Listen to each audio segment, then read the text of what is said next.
nos arreglan el sonido, ¿verdad? Aquí estamos todos en nuestra casa, estamos en familia, así que podemos perfectamente hablar de niños. Simplemente quería darles la bienvenida de parte de la Asociación de Profesores a este pues su espacio de encuentro, de discusión que hemos tratado de impulsar desde la Secretaría de Cultura con todo cariño para todos ustedes, para tratar los temas que pues a diario nos competen, discutimos con nuestros familiares y tratamos de... Ahora sí. No importa, y bueno, tratamos desde aquí pues abrir ese espacio para que ustedes pues tengan a la mano expertos en las materias que día a día nos llaman la atención en nuestro quehacer rutinario. Pues, en este momento sabemos que uno de los temas que más nos compete es la parte económica. Ya ha habido como una sacudida con todo lo que es la carta que Jordani sacó a la luz pública, y pues nos parece que era muy pertinente llamar a nuestro gran amigo de la casa, nuestro profesor querido, experto en el área económica, el profesor José Guerra, para que nos dé pues su opinión y nos diga qué posibles salidas podemos tener, porque creo que a ustedes les pasa como a mí, que yo digo, bueno, Dios mío, ¿qué podemos hacer en Venezuela para salir de esta crisis que tenemos, que a todos nos afecta? De todos los tintes políticos estamos viviendo la crisis económica que nos está llevando al subsuelo en el país. Entonces, bueno, tenemos nuestro foro, como es siempre rutinario, que el expositor hace su exposición y luego pues nosotros tenemos la posibilidad de dar nuestra opinión y de hacerle preguntas, ¿verdad? Y como estamos en confianza, pues lo podemos hacer un intercambio de conocimientos, porque bueno, nosotros sabemos que también entre el público pues también hay personas que conocen la materia y pueden también dar un aporte a este tema. Nuestro moderador, pues como siempre, nuestro querido profesor Gregorio Castro, que es nuestro coordinador de actividades culturales, la mano derecha pues, de la Secretaría de Cultura. Le voy a dar la palabra para que pues, le dé comienzo a este foro. Gracias. Bueno, no obstante el fútbol y la resaca de la escalada represiva que creo esta parte, tenemos que insistir en los temas estratégicos o centrales del país. Cuando digo estratégico, recuerdo al presidente Chávez, que utilizaba mucho ese término, todo para el gobierno era estratégico. Pero en efecto, hay una angustia en Venezuela plenamente justificada que rueda, o sea, por los mercados, por el estómago y por el espíritu de la gente. Digamos, muchas personas se han puesto en contacto con nosotros para ver si podían llegar a escuchar a José Guerra. Sin embargo, vamos a hacer el esfuerzo por situar esto en la web de la PUC. Es una cuestión que tecnológicamente hay que resolver para que las personas que no pueden estar presentes puedan tener esa posibilidad. Bien, yo voy a dar la palabra a José Guerra y luego, en el periodo de intervenciones de 3 minutos por persona, pedimos que se considere ese tiempo para que haya la posibilidad de que todos ustedes participen. Muchas gracias por estar presentes.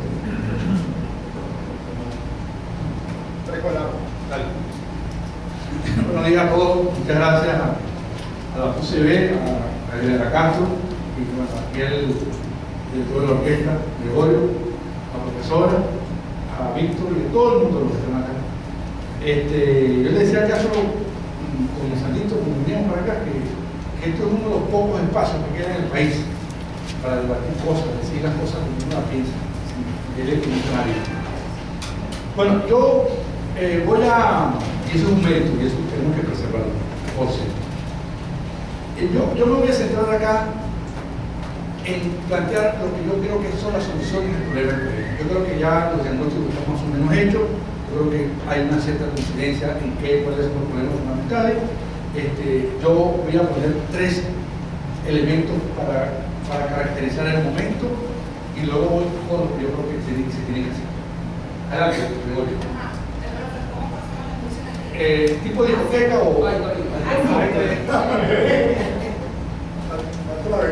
Sí. Entonces, ¿cuáles son los problemas ahorita de la economía venezolana? Cuando no los problemas de la cultura, de que falta la harina pan, falta el aceite, los problemas más permanentes, eso que los sociólogos llaman los problemas estructurales, los problemas más permanentes. Uno, una economía estancada.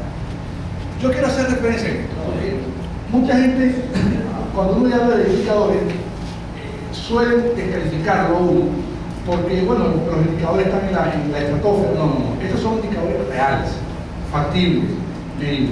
El ingreso por habitante. El ingreso por habitante te dice cuánto tiene el país y cuánto le toca a cada uno de los ciudadanos. Entonces, ningún país va a estar mejor nunca si el ingreso no crece, porque no hay nada que distribuir. Es como si yo tengo en mi casa un presupuesto y está mi esposa y 2 hijos, y llega un sobrino, y llega el otro sobrino, son 5, entonces el ingreso es el mismo, entonces a cada uno le va a tocar menos. Entonces, el ingreso per cápita es un indicador fundamental para ver la evolución de esa economía. Este ingreso se ha estancado y ha estado sumamente bueno. El segundo es el problema de la inflación. Una economía inflacionaria, una economía inestable, una economía con problemas, una economía que no tiene competitividad, que no puede producir bienes y servicios para el mundo. Y el tercer lugar es la naturaleza rentística y poco diversificada del país. Estos 3 elementos están más permanentes, están más allá de la escasez, más allá de los problemas cotidianos ahorita, de la carga de los daños, etc. Son problemas poco más de fondo. Adelante. Este es el ingreso per cápita de Venezuela, está proyectado hasta 2014, está en índice de manera que si está por encima un punto porcentual, o sea, si está en 101, por ejemplo, es que es 1% mayor que el año 97, que es la referencia. No, la de atrás. Vean ustedes, el índice está en 110 y la base es 97. Eso quiere decir que casi 110, quiere decir que el ingreso desde el 97 para acá es el 10%. O sea, en 18 años es el 10%. O sea, menos del 1% al año. Es una economía claramente estancada. Pero como ustedes ven, la raya acá. Esto es el ingreso del año 75. Ese es el estancamiento del país. País estancado. País que vio pasar 2, 3, 4, 5 bunes petroleros, los vio pasar. Y de eso no quedó nada. En términos del bienestar de la gente. Medido por este indicador. De manera tal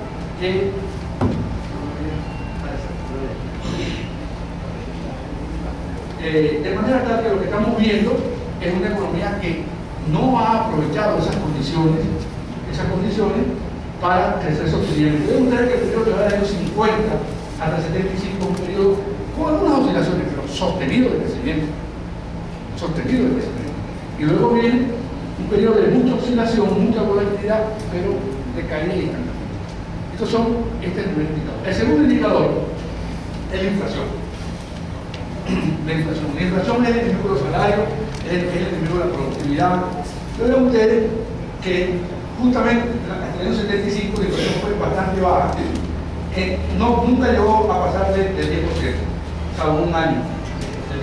Luego se descontroló la inflación, se hizo prácticamente inmanejable. Disculpen, no es nada exterior, la regla de la conferencia.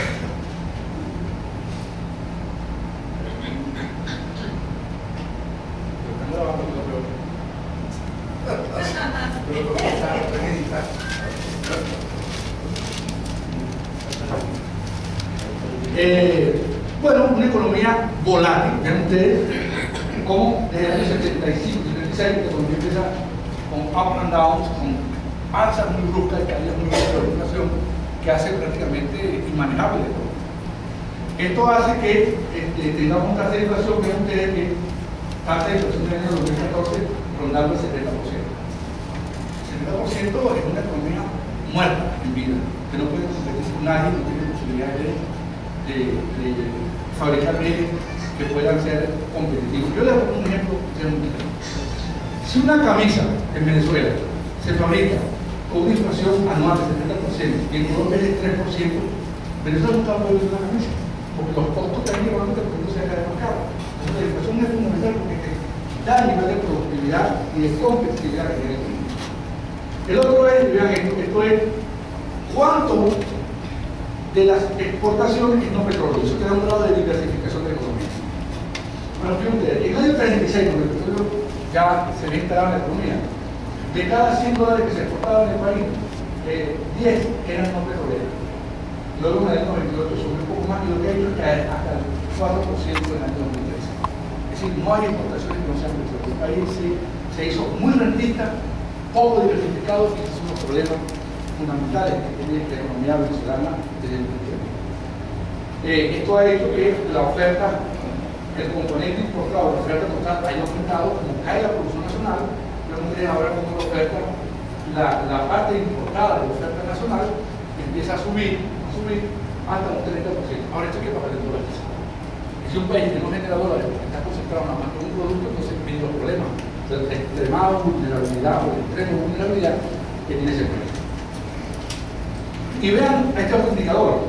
Por eso yo vengo, no estoy recargando mucho de números porque quiero poner la evidencia.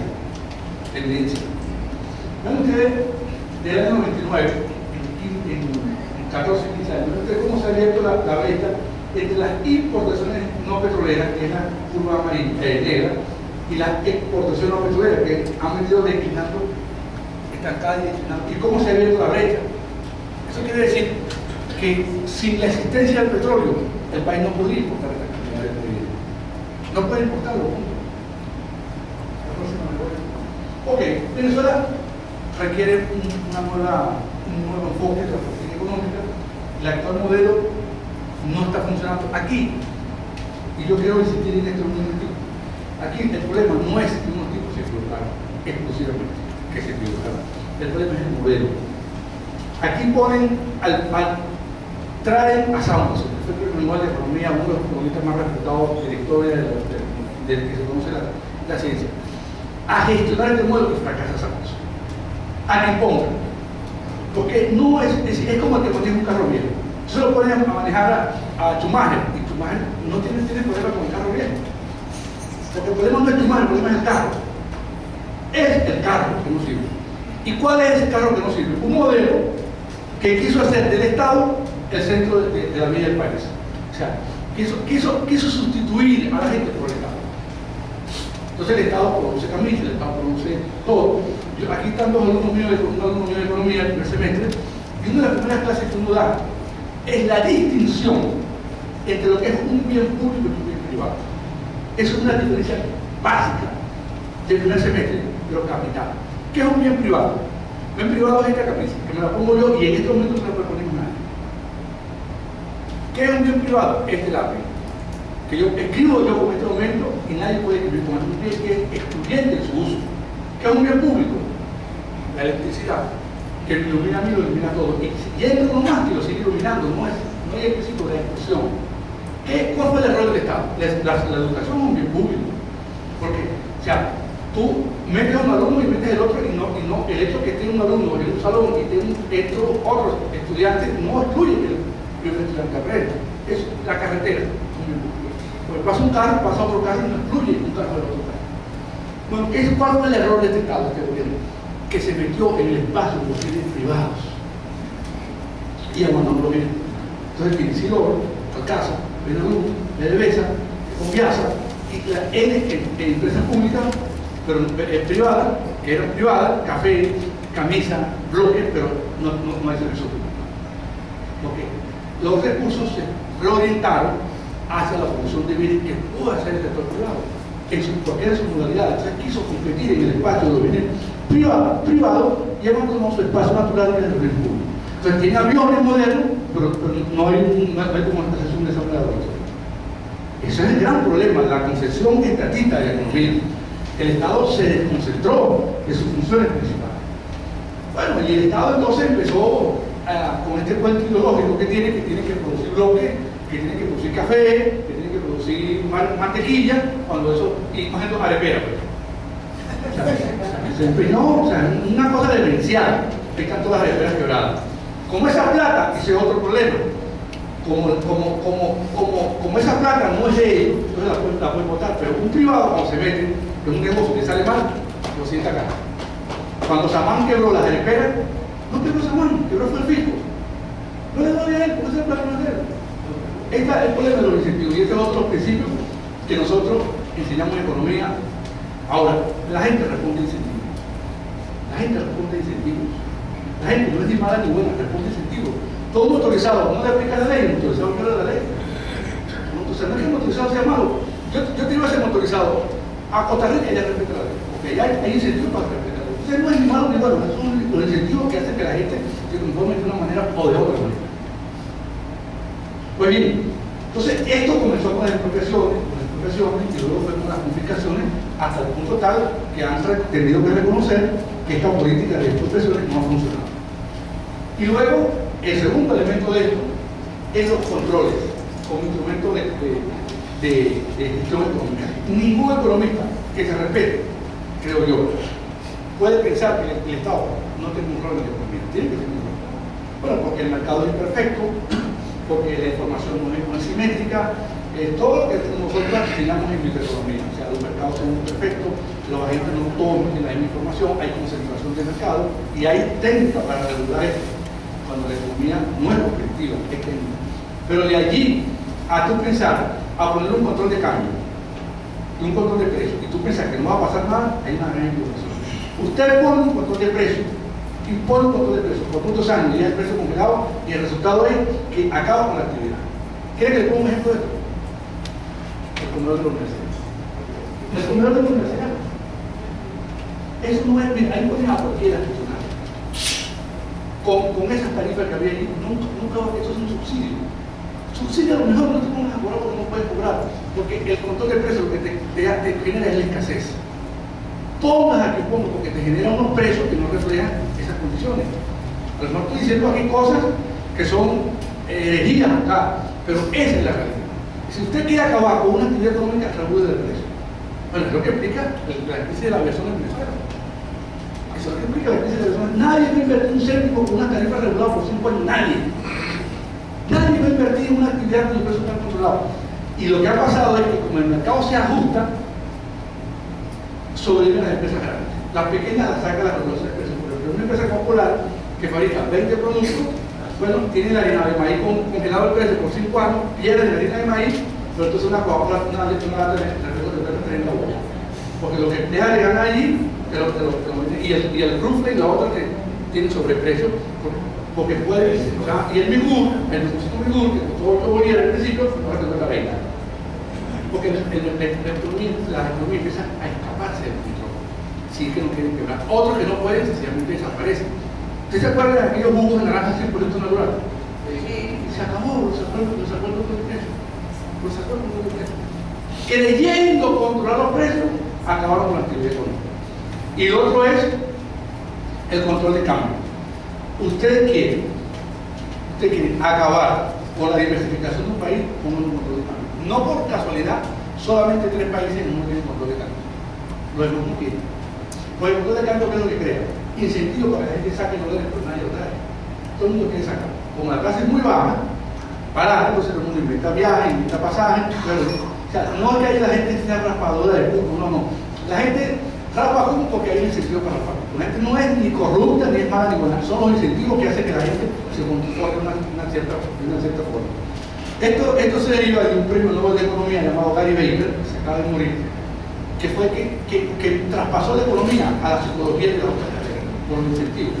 Él empezó estudiando el matrimonio, la decisión de tener hijos de los padres, y lo formuló formalmente todas esas cosas, ¿no? Y se llama Gary Becker. Y le dieron el premio Nobel de Economía porque extendió la economía a otras ramas, a otras disciplinas de la conducta humana. De hecho, el libro se llama así, La teoría económica y la conducta humana. Se llama Gary Becker. Pues bien, por favor, la anterior de vuelta. Entonces el Estado empezó a controlar. Yo hice un cálculo sobre los efectos del control de cambio. De cada $100 que entraron al país entre 2013, cuando se estableció el control de cambio, y el año 2012, de cada $100 entró 35 fueron para importaciones, Pero 45 de importaciones y 60% fuga de capital. Fuga de capital. ¿Cómo? Bueno, los venezolanos compran los bonos que vuelven $10 y dejan la plata. Ahorita no sé si alguien participó en el SICAR 2 aquí. Yo participé. Claro, yo participé primero, entonces la información. Ahí me dieron, ¿qué es lo que te piden aquí? Que tenga una cuenta afuera. Tú sabes los dólares. El Estado que te está haciendo los dólares tiene que tener una cuenta afuera. Bueno, yo tengo mi cuenta afuera, mi cuenta afuera. Fuga de capital. El Estado como menos fuga de capital. Entonces está ley Orlando diciendo que no va a quitar control de cambio, se lo dijo en la Asamblea Nacional hace unos años, para que no se fuguen los dólares que se están fumando más. ¿Cómo? Con el control de cambio. Porque el control de cambio es un acto de corrupción, la sobrefacturación, todas esas cosas. Insisto, y no es, y ahí ponen a quien ponga manejo el control de cambio y va a pasar exactamente lo mismo. Exactamente lo mismo, porque es el sistema el que crea el problema. El control de cambio es por una situación excepcional, por una situación muy especial y por poco tiempo, porque si no se empieza a filtrar todos los efectos de ese control. Adelante. Bueno, esta es la radiografía del Estado, un Estado que está en todos los lados, y hay falta, sistema financiero, núcleo de producción endógena, telecomunicaciones, hay que no se ven los colores, alimentos de comida, CBG, medios de comunicación, EDEVAL, lo que era cada antes, bicentenario, etc. Un Estado macrocefálico que empieza a consumirse a él mismo. Los ingresos no le alcanzan, así no le alcanza. El peso petrolero así no le alcanza para cubrir el déficit del Estado Unidos. Bueno, este es el esquema de control de precios, control de cambio, control de las tasas de interés, las comisiones bancarias, control sobre los salarios, vivienda, educación, todo. Entonces hay gente que dice que falta más control. Sí, Rafael Ducati diciendo ayer no, que el modelo no había fracasado, fracasó por quienes quieren los controles. Bueno, hay que poner igual para ver si va a fracasar. Es decir, yo quiero que ustedes tengan idea de que no es un problema de que son la gente, nomás es el sistema el que no funciona. El sistema, basado en estas filosofías del control. Dale. ¿Qué hacer? ¿Cómo enfocamos algo distinto? ¿Cómo enfocamos algo distinto para el país? Yo creo que cualquier modelo, cualquier propuesta política puede partir de dos ejes. El eje de la igualdad y el eje del respeto de la gente. ¿Qué significa el eje de la igualdad? Como yo creo que los hombres son iguales en oportunidades, no físicamente, yo espero una sociedad de hombres iguales. A mí, el hijo de Lorenzo Mendoza no puede ser mejor que yo. Y yo tampoco puedo ser mejor que el hijo del señor que vive ahí. Una sociedad de hombres iguales en oportunidades. Físicamente somos distintos. Desde el punto de vista actitudinal somos distintos. Lo que no puede tener una sociedad que no le dé oportunidades a unos ciertos sectores porque nacieron en condiciones de marginalidad, porque nacieron en un barrio, porque nacieron genéticamente inequitativos. ¿Sí? Porque el padre fue obrero, el padre no fue una persona no calificada, entonces los hijos tienen que ser no calificados, él y su generación no fue obrero. Bueno, si yo fuese así, yo fuese chofer ahorita, pues mi papá era gandolero. Primero obrero de la Creole y después chofer por cuenta propia y cervecería Crack. Entonces no, la sociedad te tiene una oportunidad para que tú estudies, y bueno, si tú tienes las actitudes y las condiciones, tú eres. Si no, no. O sea, a eso es lo que yo me refiero cuando me refiero a tener una sociedad de hombres iguales. Iguales en oportunidades. Este es un principio que nosotros no podemos renunciar nunca. Nunca, porque esta es una bandera que nos quitaron a nosotros. Ese principio de la igualdad que tanto, que tan justo es, que es tan atractivo, que son personas iguales. Pero para que esto no se confunda, esto tiene que estar calzado por el principio del respeto a los derechos de propiedad. ¿Por qué? Porque si no, en nombre de la igualdad, tú lo que crees es un régimen totalitario. Porque siempre, persiguiendo la igualdad, empiezas a tratar de limar las bases y eliminar lo que hace que la sociedad pueda funcionar. Entonces empiezas a expropiar. Entonces con la igualdad te lleva al totalitarismo. Entonces son los dos pilares. Uno, la igualdad, como les expliqué, y el principio de los derechos de propiedad. ¿Para qué? Para que la gente pueda invertir, la gente pueda tener seguridad de que las cosas que tiene son de ella, entre otras cosas. Entonces, con estos dos pilares en mente, yo paso a cuál es el objetivo central de la política económica. Esto tiene implicaciones muy importantes, estos principios, porque si tú vas a ese principio de la igualdad, tú, por ejemplo, tienes que hacer cambio en la política impositiva. Tienes que favorecer, por ejemplo, los impuestos directos en lugar de los impuestos indirectos. Tienes que favorecer el impuesto a la renta en lugar del impuesto al consumo. Tienes que favorecer el impuesto sobre el ingreso en lugar del impuesto sobre el consumo, que es el IVA, entre otras. O sea, y aquí se despliegan otro conjunto de implicaciones de la política. No sé, pero el objetivo general. El objetivo general es que la gente viva mejor, que haya un crecimiento sostenible de la economía. La gente no va a vivir mejor nunca si no hay más ingresos. Nunca. O sea, puede darse este caso, que la sociedad sea más pobre pero muy igualitaria. Cuba. El caso concreto de China, que está creciendo el ingreso mucho y es más desigual. ¿Sabe que China es más desigual que Inglaterra ahorita? Medida por esos coeficientes de Atkinson o de Gini. China es más desigual que Inglaterra. A mí me gusta el modelo europeo nórdico. Países que crecen, no como Estados Unidos, son más igualitarios. Las brechas no son tan grandes. Eso es lo que yo digo. Entonces, a mí me gustaría una sociedad que cae el ingreso y es más igualitaria. Entonces, somos igualitarios en la pobreza. Yo quiero que sea más igualitario en el ingreso, en la prosperidad. Repartir más y mejor. Entonces, ese es el desiderato. Pero para eso, la economía tiene que crecer. La economía tiene que crecer, tiene que generar ingresos. Y para generar ingresos, por eso yo tengo el segundo pilar, el problema de los incentivos, es decir, los derechos de propiedad. Nadie va a invertir si no tiene la propiedad segura. Nadie va a invertir un centavo en ninguna parte. Y mejorar esa calidad de vida de los venezolanos. Ahora, hay dos formas en que las economías crecieron. Hubo dos grandes modelos. El modelo de América Latina y el modelo de Asia. El modelo de América Latina fue lo que un economista argentino popularizó e impuso, no impuso, sino que la popularizó desde hace rato, llamado Raúl Pérez, que se llamó la sustitución de importación.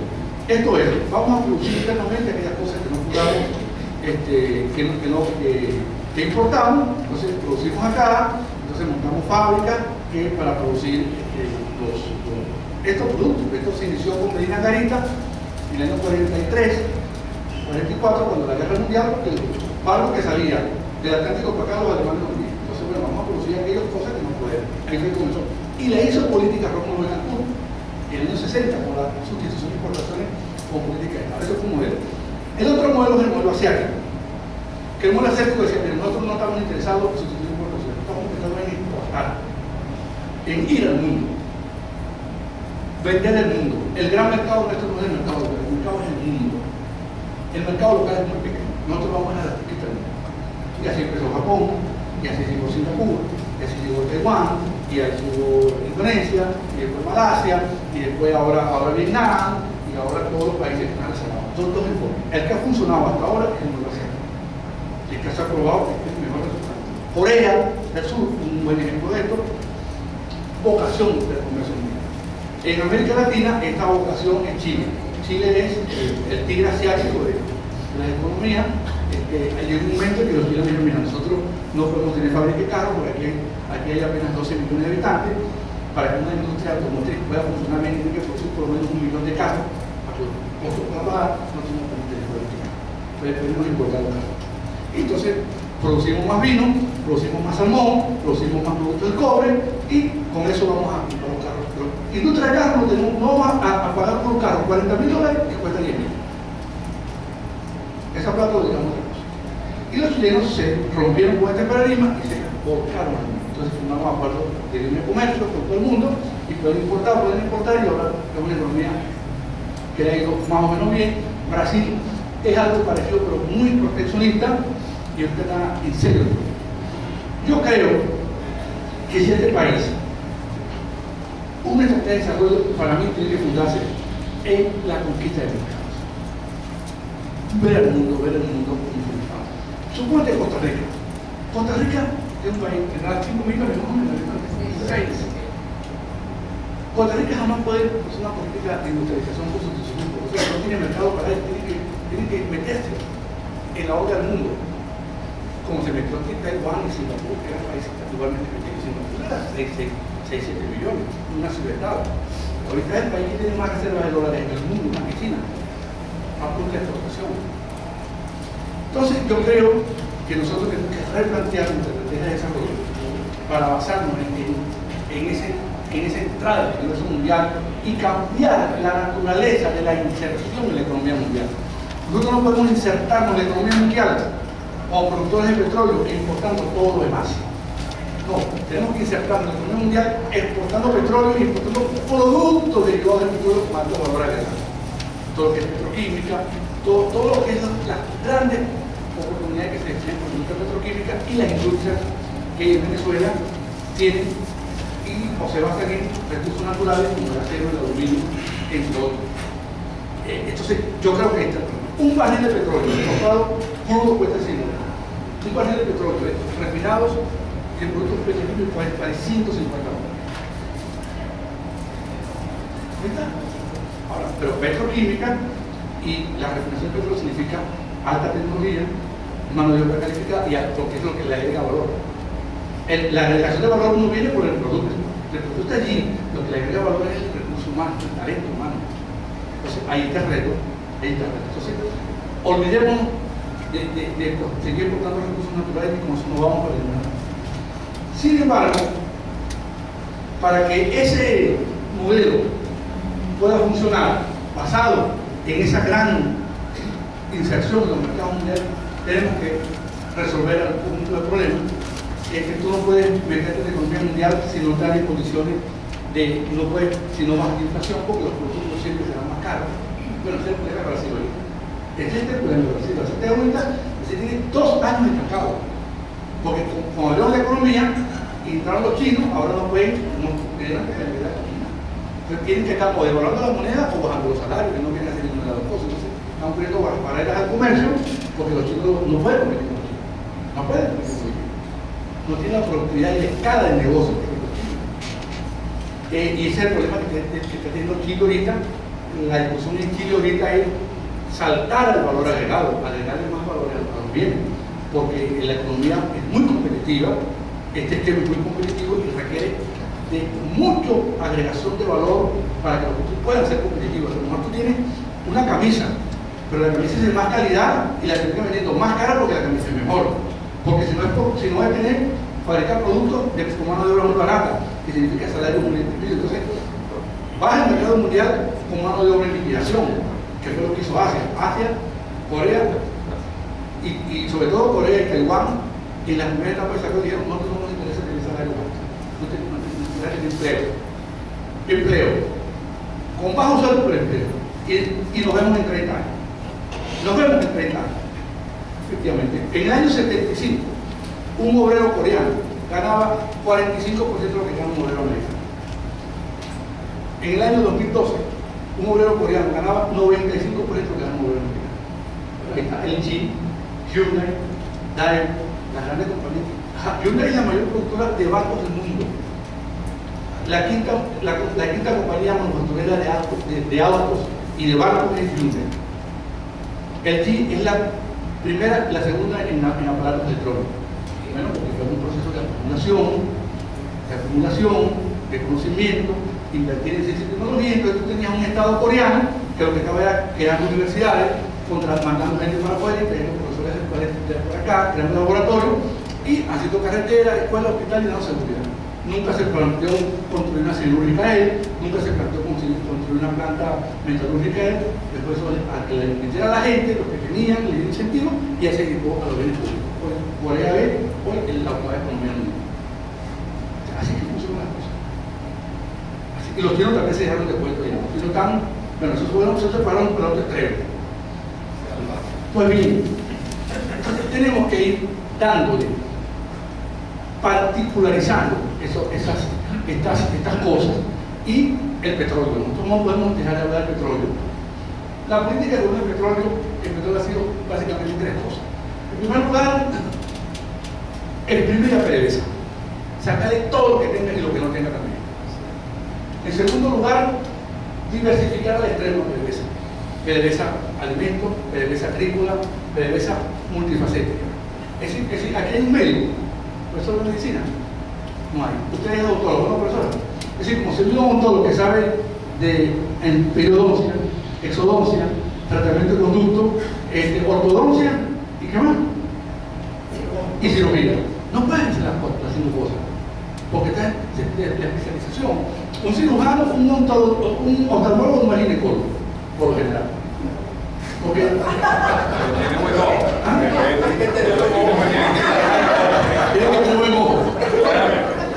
es decir, por especialización, el principio de especialización. Entonces tú no puedes sobrediversificar no puedes sobrediversificar una empresa sin que se empiece a mermar su productividad, que es lo que ha pasado. Y en tercer lugar, PDVSA tiene unas asociaciones con prácticamente empresas estatales. Y con empresas estatales lo que prefieren tenerse con los gobiernos que con las empresas. ¿En qué ha derivado esto? Esto ha derivado en una caída tendencial de la producción. Si ustedes quitan el hueco desde el paro, golpista y fascista, la tendencia es muy clara. La tendencia es clara. Inclusive, antes del paro, ven ustedes la tendencia que traía ya. La tendencia que traía ya. Entonces, una declinación de más del 1% por año. Cuando tú lo acumulas, en 14 años tiene una caída del 20%, porque no se suma uno a uno, sino se va acumulando. Decía, ahora bien, usted sabe que Venezuela tiene parte de las reservas en el mundo occidental más grandes probadas, pero tiene la tasa de extracción más baja del mundo. La tasa de extracción es la relación entre lo que tú sacas con respecto a lo que tú quieres. Si Venezuela tuviese la tasa de extracción es como 4%, en promedio OPEP es 12%. Si tú tuviese la tasa de extracción que tiene el promedio OPEP, estaría produciendo como 5 millones de barriles de petróleo al año, en lugar de 3 millones de barriles de petróleo al año. Ahora yo le pregunto a ustedes, ¿ustedes creen que en 50, eso no lo vamos a ver nosotros, los 100, los 500 nuestros? ¿Ustedes creen que en 60 o 100 años el petróleo va a ser lo que es? Ahí están los americanos. Los americanos ya lograron la independencia del gas. Son exportadores de gas, que no lo eran. Descubrieron hace unos años una cosa que se llama el fracking, que se llama shale oil, que es que lograron fracturar debajo de la roca una fractura que no se conocía, lo logró de ingeniero en Texas, y ahora están explorando más abajo de lo que conocíamos. Muy contaminante, pero lo están haciendo.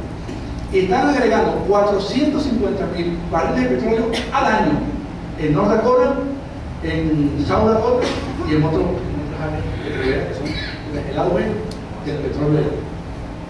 Y los americanos vienen con todo tratando de independizarse del petróleo inestable, que fue la tesis de Obama.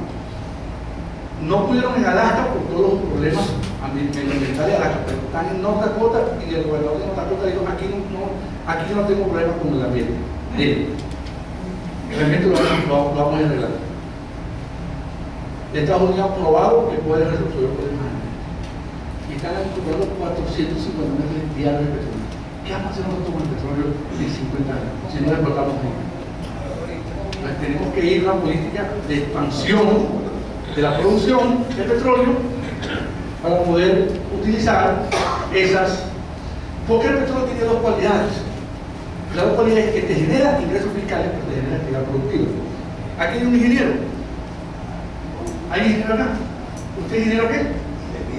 De minas. Ustedes saben que si exploramos si un taladro en el subsuelo venezolano, en promedio el crudo va a encontrar como a 8.000 pies, ¿verdad, profesor?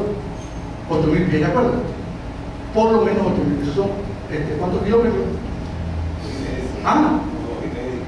Entonces un poco más. Son aproximadamente 7 kilómetros. De aquí a Petare. Abajo. Entonces el esfuerzo que eso significa en actividad productiva, tubos, válvulas, bombas, concreto, porque eso cuando van perforando van encamisando el pozo para que no se venda. La actividad productiva que genera el petróleo. El empleo que eso genera. Esa es una dimensión. La otra dimensión es la plata que te da. El servicio.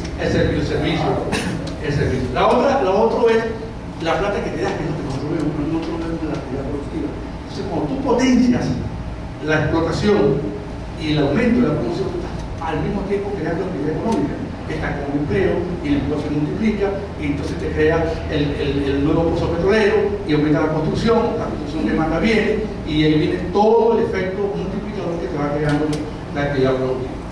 ¿Qué veo yo? ¿Cuáles son cómo deberíamos hacer una política petrolera? Primero, creo yo que hay que concentrar a PDVSA en el negocio, reconcentrar en el negocio. En segundo lugar, abrir espacio para la inversión petrolera. ¿Por qué? Porque en razón de que el petróleo es un negocio nada más de las compañías internacionales. ¿Por qué tiene que ser un negocio internacional? ¿Por qué no puede ser capital venezolano? ¿Por qué no puede más? No tenemos lo suficiente. Bueno, hay un mercado de capitales para países estados. Porque Rockefeller no comenzó con plata. Rockefeller comenzó saboteando los oleoductos a los competidores y pidiendo prestado a los bancos. Así que comenzó Rockefeller. Está escrito en un libro que se llama Titan, The Life of John D. Rockefeller. Escrito, el libro la película esta, Petróleo del Diablo, refleja eso.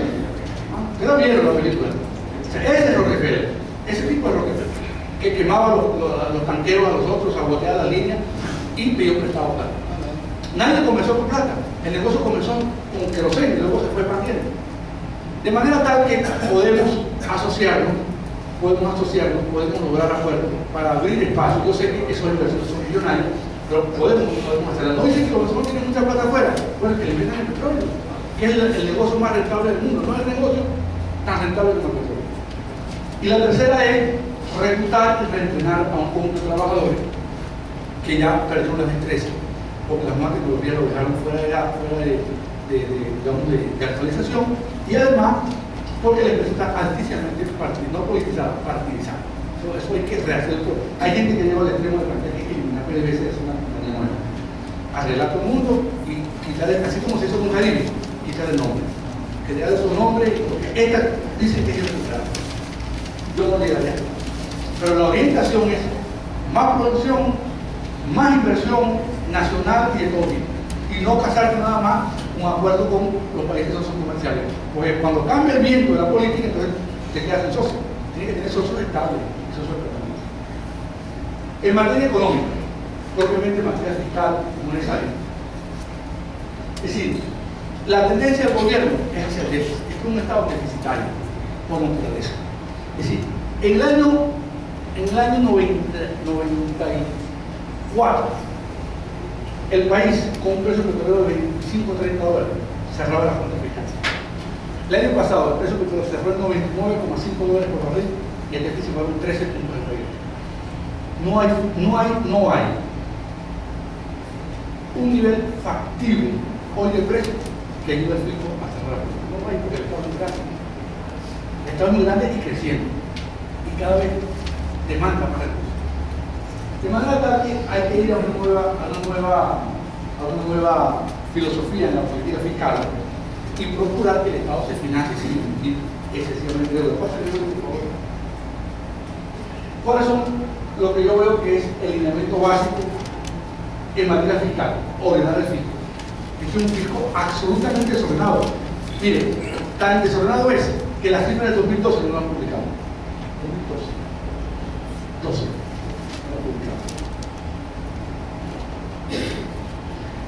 El Banco Central, que es otro ente que tiene que ver con la política económica. Bueno, ya el Producto Interno Bruto del primer trimestre, ya estamos en el tercer trimestre del año, no publicó el primer trimestre. O sea, los organismos están de serio en el Producto Institucional, hay que rehacerlo. Y en política monetaria, yo creo que una de las cosas que nosotros tenemos que evitar es usar la devaluación como un mecanismo para financiar el gobierno. ¿Qué es lo que es la devaluación de Venezuela? Usted devalúa en Colombia y usted promueve las exportaciones colombianas. Porque la exportadora va a tener más bolívares, más peso. Aquí no, aquí que se enriquece el gobierno. Porque como es un monopolista en la exportación, todas las rentas que produce la exportación van al Estado, van al fisco. De manera tal que aquí se enriquece con la exportación es el gobierno. Y la devaluación actúa como un impuesto a la gente, a los ciudadanos, que tienen que ahora comprar dólares más caros. Entonces hay que evitar que se pueda seguir, porque se debe seguir utilizando el petróleo, la devaluación como un mecanismo impositivo.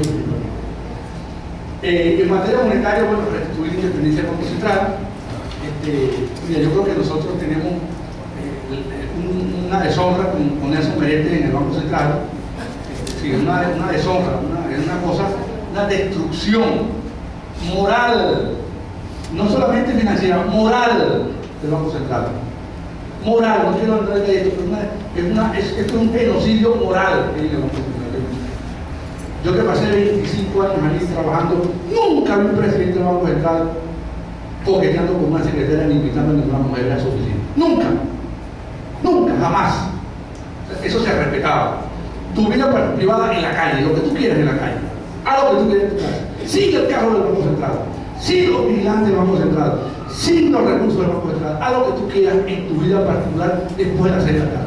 Pero jamás lleve a una institución de ese tipo a la perversión a que la llevó a la señorita. Es una perversión y no quiero entender nadie sobre eso porque se me sube la adrenalina con eso.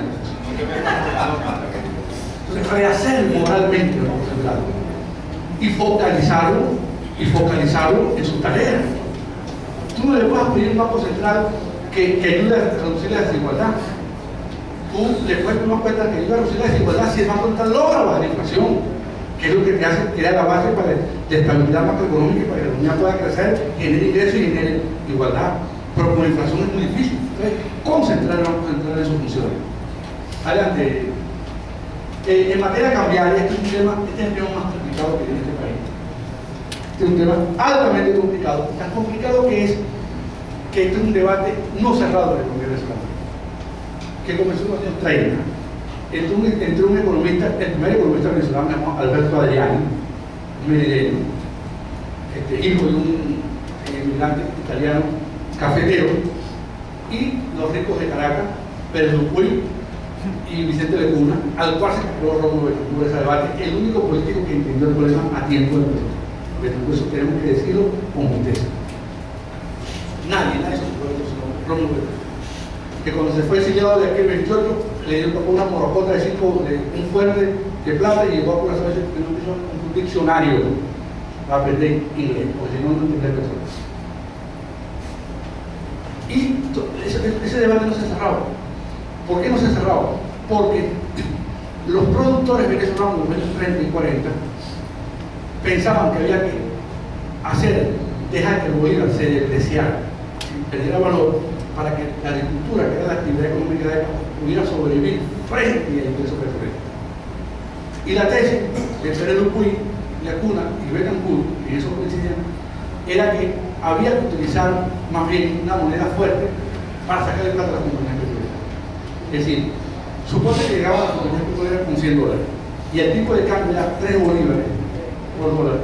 La compañía con 100 bolívares compraba ¿cuánto? 300. Si tú devaluabas el bolívar, como planteaba Adrián, lo ponía en 450, era su tesis. Por cada $100 la compañía va a tener 450. Entonces Betancourt decía, no tenemos que sacarle más plata a la compañía. Vamos a bajarlo más bien, a revaluar el bolívar. Vamos a ponerlo a 2, para que ahora, para tener los mismos 300, tengan que tener $150, que fue lo que hicieron, porque no había impuesto sobre la renta. Pero cuando hicieron eso, acabaron con la agricultura.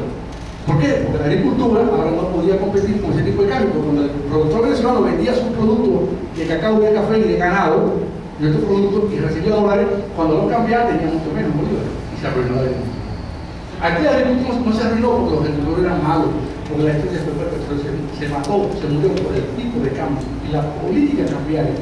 Ven que los libros de historia, porque nosotros estudiamos tan mal concebido, tan mal hecho.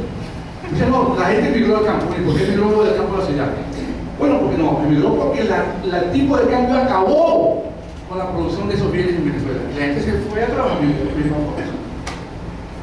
muchacho de 18 años en el estado Sucre no había que trabajar, no era nada, para Creole, Maturín. Agarró los canes, se metió por ahí, 5 días llegó a trabajar a Creole 10 años. Y los tíos míos 5 igual. No había trabajo, pues no había agricultura, se acabó la agricultura. Entonces, ahora, ¿qué hacemos ahora con el tipo de cambio?